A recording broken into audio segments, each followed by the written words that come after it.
remembers the 80s? Not me, brother. Our next comic just crashed his DeLorean into a barn. He smells like a quart of Obsession cologne and child neglect. From the land of lawn darts and trauma, here to tickle your funny bone, it's Ezekiel.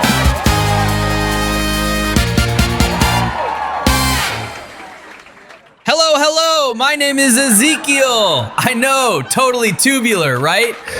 Whoa, heavy. Is this 2026? Why is everyone wearing pajamas in public? Is there a nationwide sleepover I wasn't invited to? Or did the Russians finally drop the big one while you all were asleep? And what's with the glowing rectangles everyone is holding in their hands? Put those things away. I'm trying to do a set here. But seriously, does anyone have any Aquanet? My bangs are losing structural integrity here. Have you seen kids with their dads lately? It's disgusting. It's all, Daddy, I missed your soul today. Let's go paint watercolors. I love you so much, Daddy. Back in the 80s, Dad coming home wasn't a reunion. It was a home invasion. You hear that garage door creak and the whole house went into a silent film panic. You had 4 seconds to change the channel from Looney Tunes to the evening news, throw your Legos into a dark corner, and dive into bed like you'd been in a coma since lunch. Mom was the worst part. She wasn't a parent, she was an informant. Dad kicks the big wheel off the porch, walks in, slams the door, lets a massive belch rip.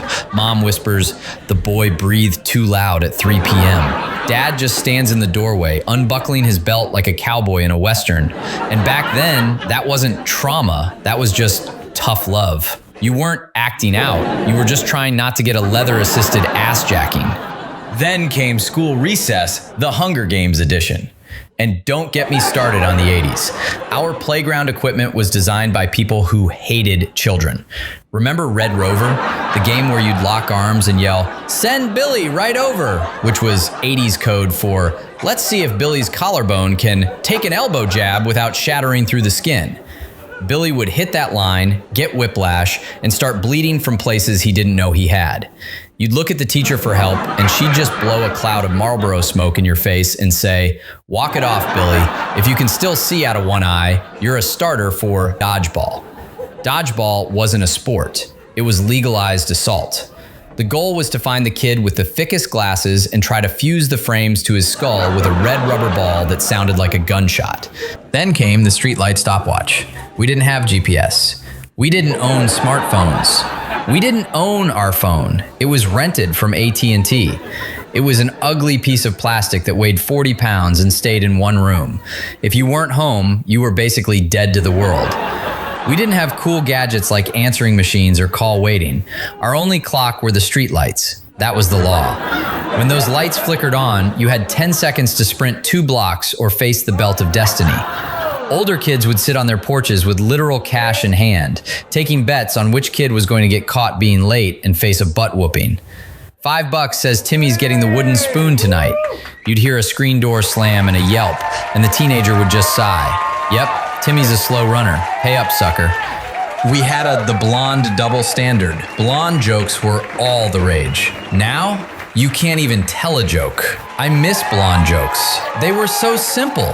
Why was the blonde trapped in her car for 2 days? She forgot her keys and couldn't get out. If you tell that now, you're not a comic. You're a cyberbully. You'll have a SWAT team at your door for blonde erasure. But have you noticed there are no blonde guy jokes? There's no double standard there. A blonde guy isn't the dumb one. The blonde guy is always the quarterback, the homecoming king, or a literal Norse god like Thor. A blonde dude can have a nose like a toucan and the personality of a brick, and girls are still like, oh my god, his hair is so sun-kissed. If a blonde girl forgets her keys, she's a punchline. If a blonde guy forgets his keys, it's charming and he's just a busy intellectual. I'm telling you, if I could go back, I'd take the dodgeball to the face as long as I could do it with a full head of golden highlights. Just look at kids today.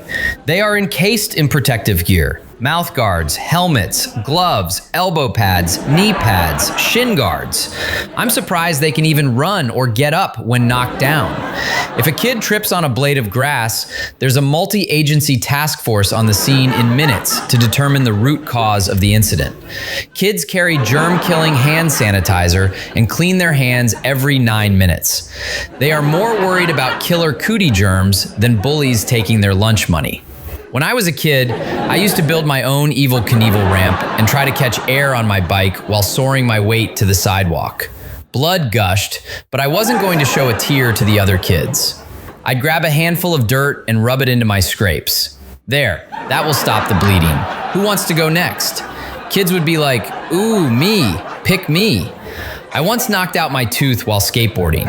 I put the tooth in my pocket and skated for another hour. When I got home, I'd tell Mom, look what just happened. It just came out on its own. We were tough. We could take it. I was such a badass, I made Mr. T look like a wussy. I pity that fool. Boys, we didn't have educational STEM kits. We had lawn darts, or as I call them, guided missiles for kids. It was a giant 3-pound metal spike. The instructions were basically, hey kids, throw this heavy spear as high as you can and see if your brother can catch it with his soft, unformed skull. If you survived the backyard, you went to the school playground, which was basically a medieval torture chamber sponsored by the city. The slides were made of pure, unpolished stainless steel. In July, those things reached the temperature of the surface of the sun. You'd sit down in shorts, and by the time you hit the bottom, you'd left 3 layers of skin sizzling on the steel. You'd look at the teacher for help, and she'd just blow a cloud of Virginia Slims smoke in your face. Walk it off, Timmy. Rub some dirt on those 3rd-degree burns. It builds character. Then came the summer family trip. We didn't have car seats. We had that hump in the middle of the floor. If you were the youngest, you were banished to that carpeted mountain in the middle of the back seat. No seatbelt, no dignity. Dad would take a sharp turn at 60 miles per hour, and you'd go flying into the door like a slab of ham. Or better yet, he'd put you in the bed of the pickup truck.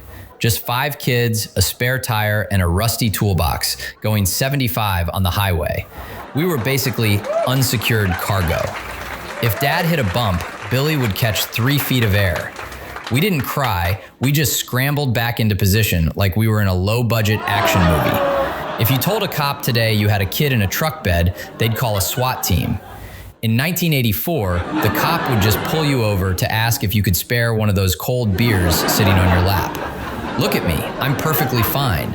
Hell, I even had that missing skateboarding accident tooth replaced with a fake one. Thank you all so much. I love you all, I hope you enjoyed the show, and for God's sakes, take that damn hand sanitizer away from your kid.